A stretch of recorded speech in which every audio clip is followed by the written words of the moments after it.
Electromagnetic induction. अब तक हमने पढ़ा कि किसी भी कंडक्टर में करंट का फ्लो करवाते हैं तो करंट की वजह से वो कंडक्टर मैग्नेट की तरह बिहेव करने लग जाता है। अब हम देखेंगे कि क्या मैग्नेट के इफ़ेक्ट से किसी कंडक्टर में करंट का फ्लो हो सकता है। तो इसके लिए एक एक्सपेरिमेंट किया कि एक कोयल ली। कोयल मीन्स कोई भी इलेक्ट्रिक कंडक्टर।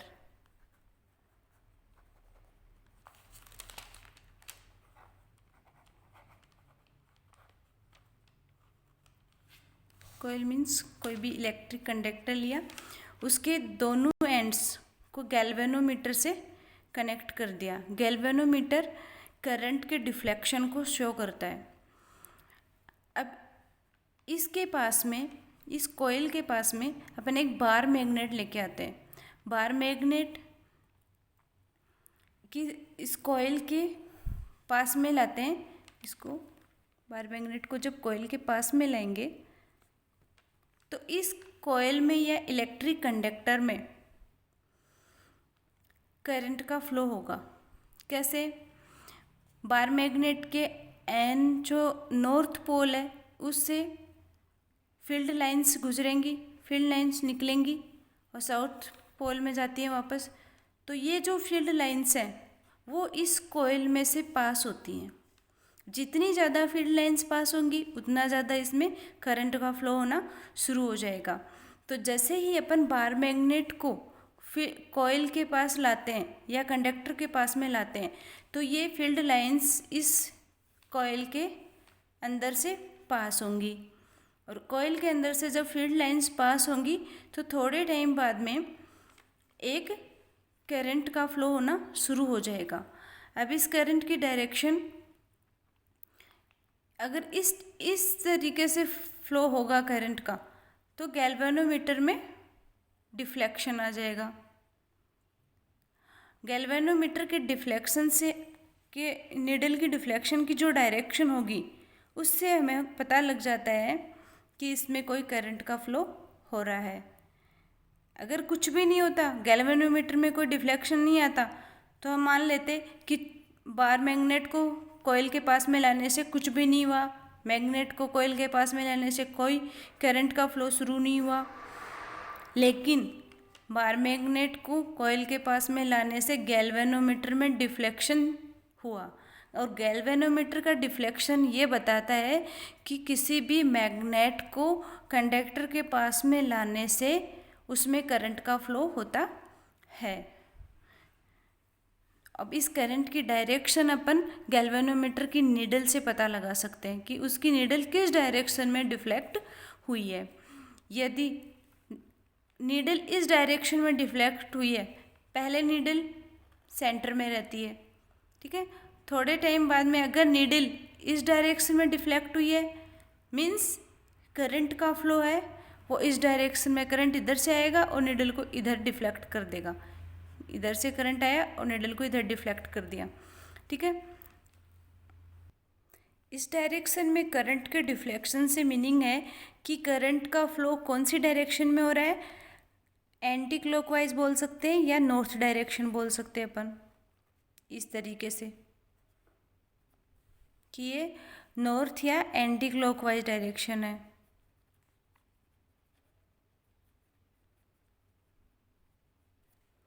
ये करंट की डायरेक्शन पता लगाने के लिए और गैल्वेनोमीटर की जो नीडल है वो किस डायरेक्शन में डिफ्लेक्ट होती है उससे अपन करंट की डायरेक्शन का पता लगा सकते हैं।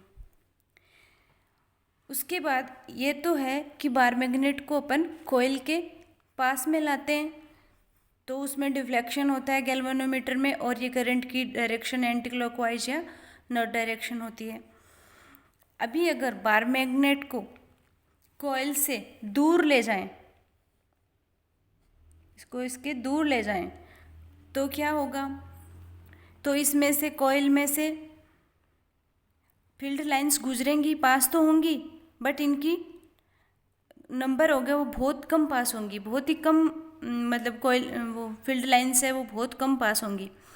तो उस और इस बार दूर बार मैग्नेट को दूर ले जाएंगे तो इस बार जो गैल्वेनोमीटर है उसमें डिफ्लेक्शन होगा, और वो डिफ्लेक्शन उस निडल कौन सी डायरेक्शन में होगी, इस डायरेक्शन में होगी।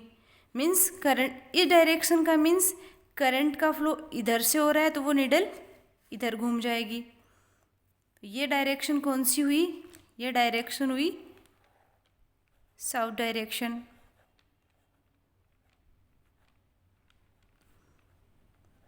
ये अपन बोल सकते हैं कि ये क्लॉकवाइज डायरेक्शन है। इसमें मतलब करंट का डायरेक्शन कौन सा है, क्लॉकवाइज डायरेक्शन है।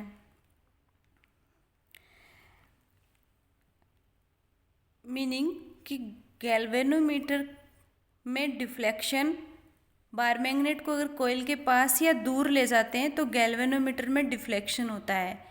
इसका मतलब यह है कि कॉइल में करंट का फ्लो हो रहा है।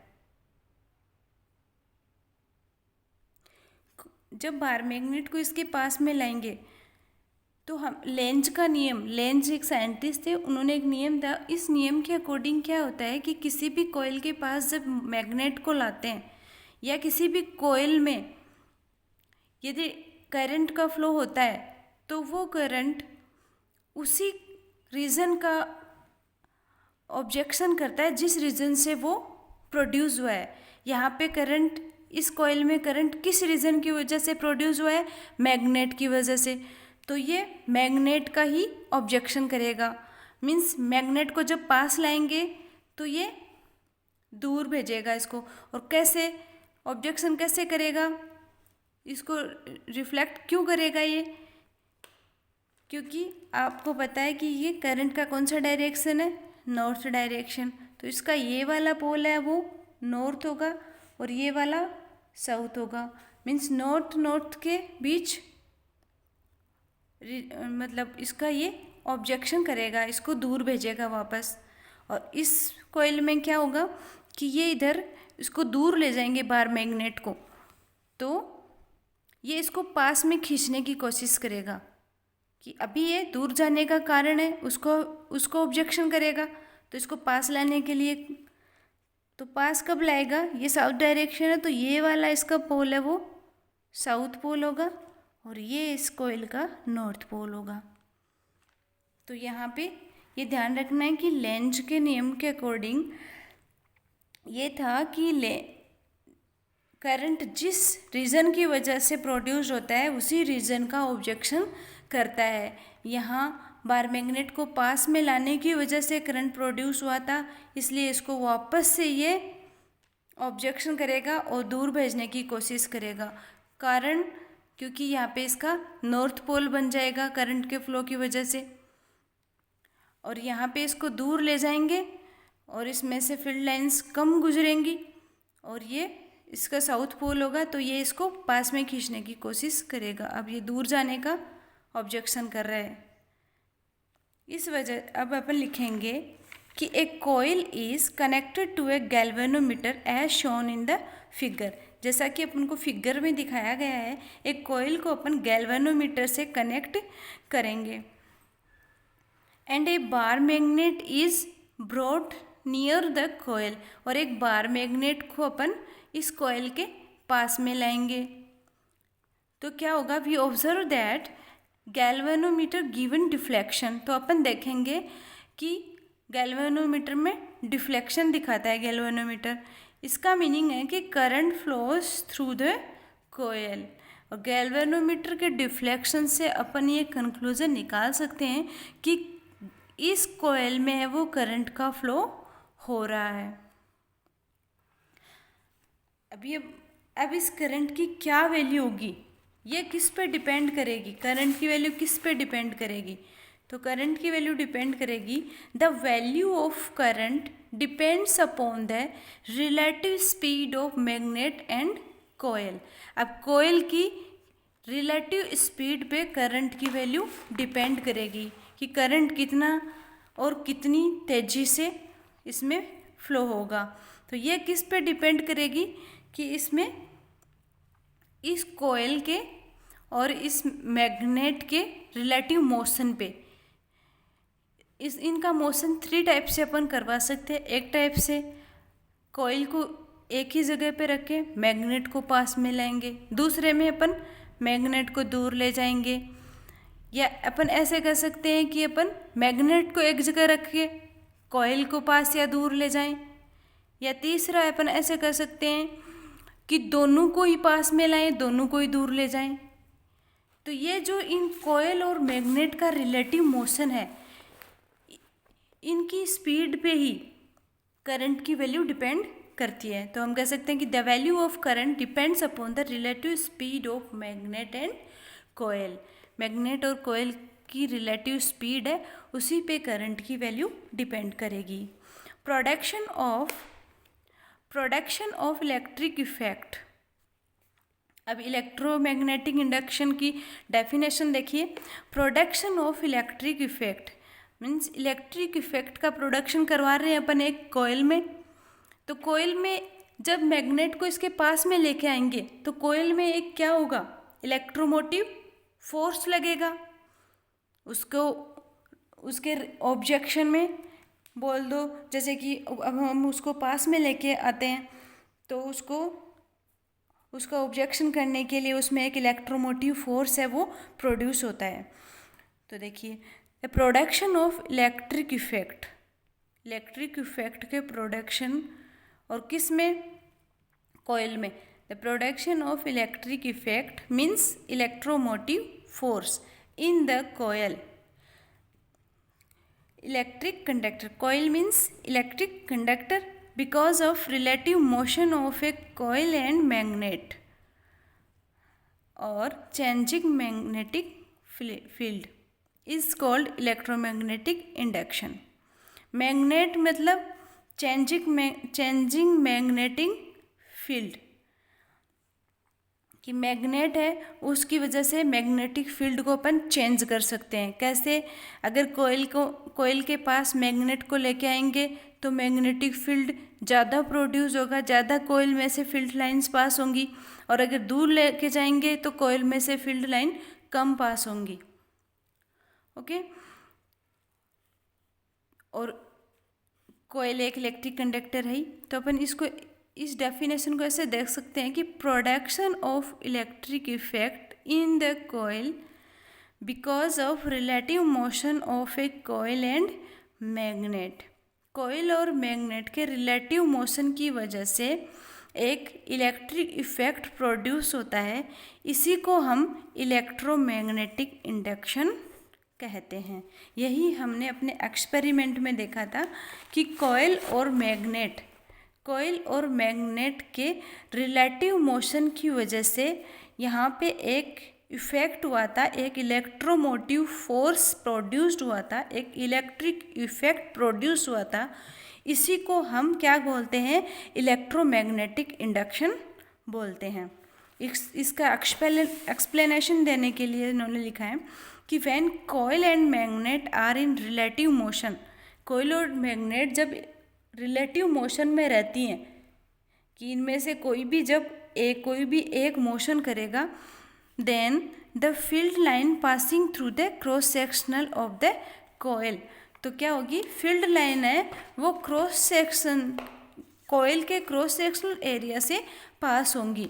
जैसे इस मैग्नेट से फील्ड लाइंस निकल रही है और वो कॉइल के क्रॉस सेक्शनल एरिया से पास हो रही है। बार मैग्नेट को पास में लाएंगे तो ज़्यादा फील्ड लाइंस क्रॉस होंगी और दूर ले जाएंगे तो थोड़ी कम फील्ड लाइंस इसमें से पास होंगी। तो एक्सप्लेनेशन में कहा है कि when coil and magnet are in relative motion then the field lines are passing through the cross section of the coil changes continuously and thus magnetic flux changes। और इस तरीके से ये चेंजेस लगातार होता है और एक मैग्नेटिक फ्लक्स में चेंजेस आते हैं। मैग्नेटिक फ्लक्स के बारे में भी अपन पढ़ेंगे कि क्या मैग्नेटिक फ्लक्स क्या होता है।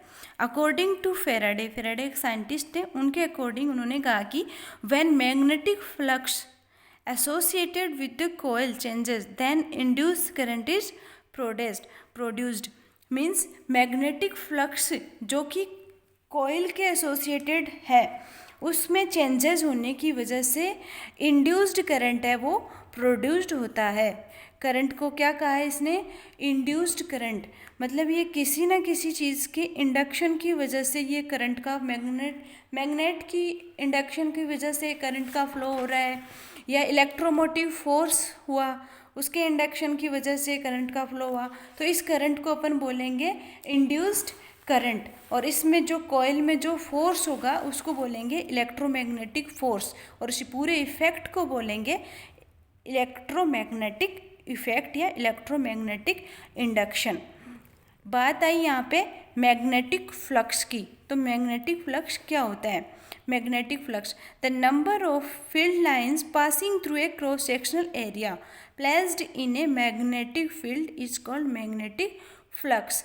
मीन्स अगर किसी मैग्नेट, मान लीजिए ये कोई मैग्नेट है, इसका ये नॉर्थ पोल ये साउथ, अब इस मैग्नेट में से इस तरीके से फील्ड लाइंस निकलेंगी, और ये जो फील्ड लाइंस हैं इनके बीच में यहाँ पे कोई भी अपन क्रॉस सेक्शनल एरिया रख दें या कोई भी सरफेस रख दें, तो उस सरफेस से ये इस क्रॉस सेक्शनल एरिया से कितनी फील्ड लाइंस गुजरेंगी, ये ही उसका क्या होगा? मैग्नेटिक फ्लक्स होगा। देखिए ये अपन ने मैग्नेट ली और इस मैग्नेट से क्या निकलेंगी? फील्ड लाइंस निकलेंगी।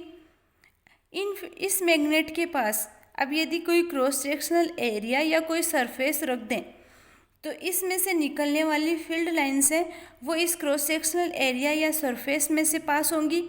अब जितनी ये फील्ड लाइंस इस क्रॉस सेक्शनल एरिया में से पास होंगी उन्हीं को क्या बोलते हैं?